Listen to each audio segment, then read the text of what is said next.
We usually start our meetings and our days with a song. Hallelujah, I'm a bum. Hallelujah, bum again. Hallelujah, give us a handout to revive us again.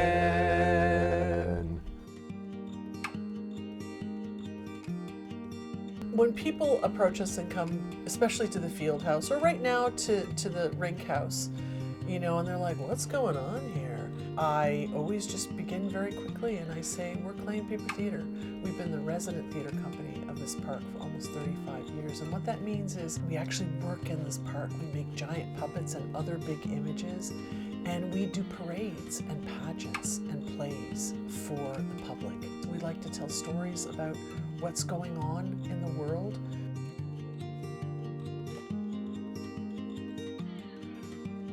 We're in a park. All of the work is accessible to people. They can watch us do what we do, or they can actually come into our midst. Eventually, what it does is it builds connection in profound ways, whether people realize it or not. Do you guys remember Hard Times? They don't have to know it, they just have to be able to say hard times.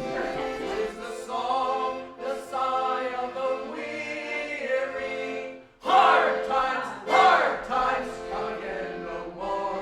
Many days you have lingered around my cabin door. Oh, hard times, come again no more.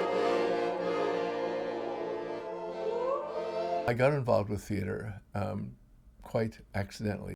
I had no desire to be an actor. But my first experience with theater was with a Commedia dell'arte style theater in 1969 in Vancouver. And just as they jumped onto the stage, two Vancouver City police on horseback. I remember one of the guys on horseback leaning over his horse, looking down at the actors down there. Quite a show you're putting on here today. The actor down on the ground responded really strongly, and he was very funny. Quite a show you're putting on here today. A couple of pigs riding up on the horseback. Huge laughter broke out all in the audience. The police said, you two actors are under arrest for causing a disturbance in a park by shouting. It wasn't just the fact that it was interesting movement that demonstrated to this whole audience the precarious free speech is, that I was hooked.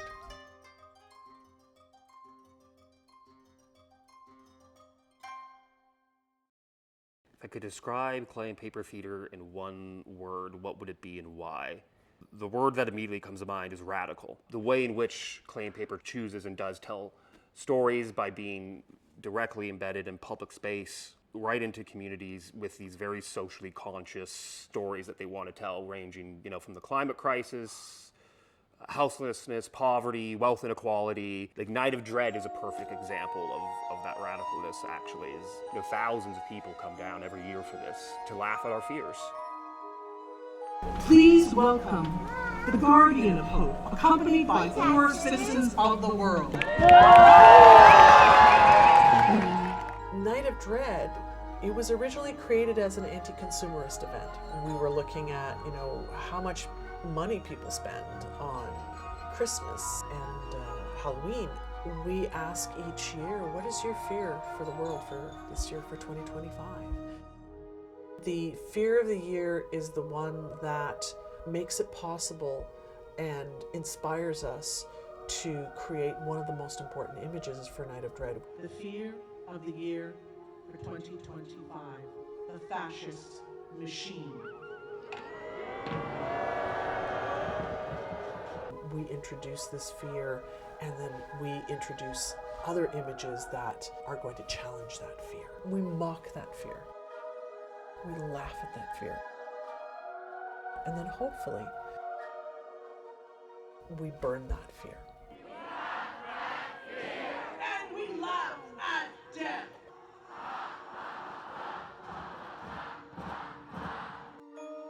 It's deeply satisfying. I think it's really important to feel, again, that community connection and solidarity, that, there are like people who they think like I do. They're afraid of this thing, and they're here, we're together, and we're laughing at this fear.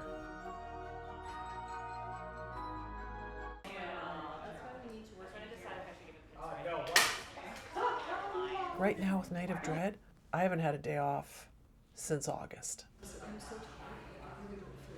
I'm a working poor person. I have the pressures of, trying to make sure we can pay our rent, and both David and I, and food and bills, etc., etc. We love what we do, and it's kind of crazy because so much of what we do in kind. It means we're not being paid for. When you don't have enough funding, it's super hard.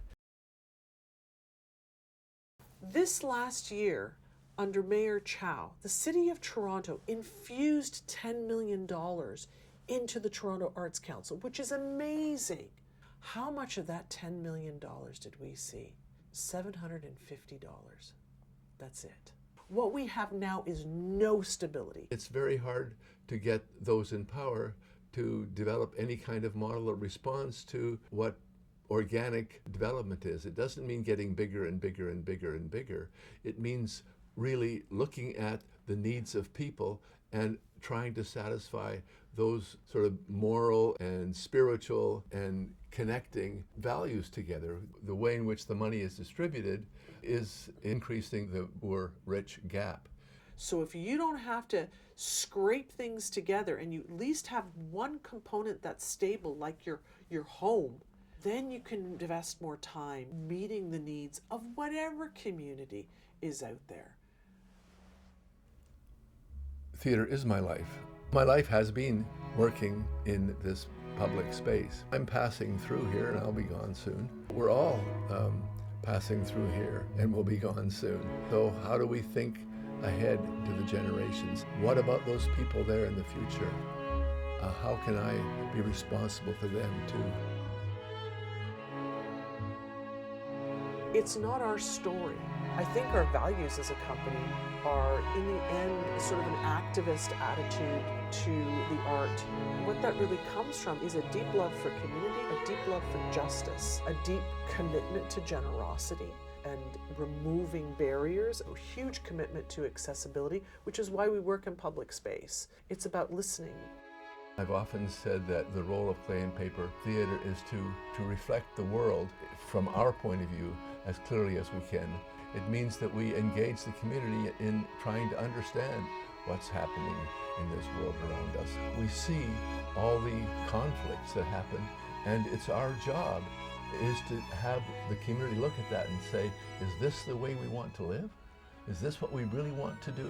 That's really kind of at the core value is human life.